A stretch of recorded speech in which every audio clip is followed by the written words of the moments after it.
consists of the tibia or shin bone, femur or thigh bone, and patella or kneecap.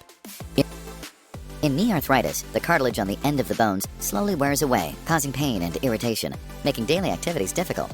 Arthritis can affect all or just one area of the knee. In this case, the entire knee is affected and a total knee replacement is performed.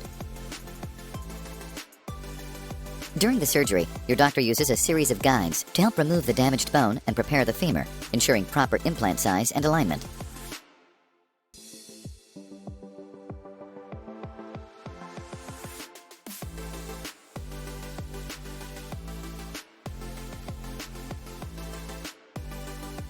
Next, your doctor will prepare the tibia using a series of guides to ensure proper implant size and alignment. The final tibia preparation is completed and a trial spacer is used to confirm knee stability.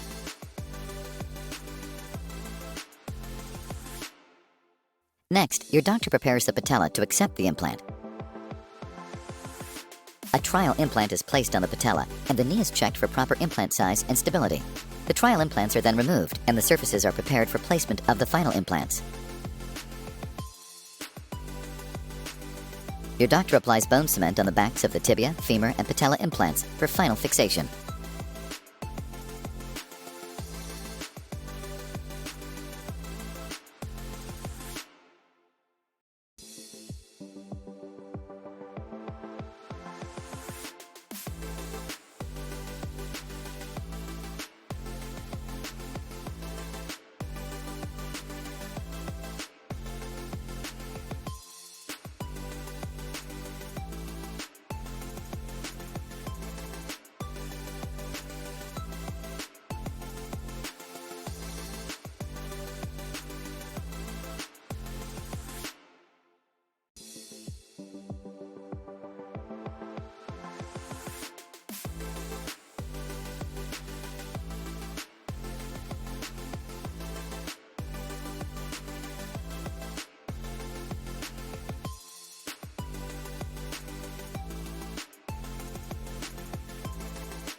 This completes total knee replacement.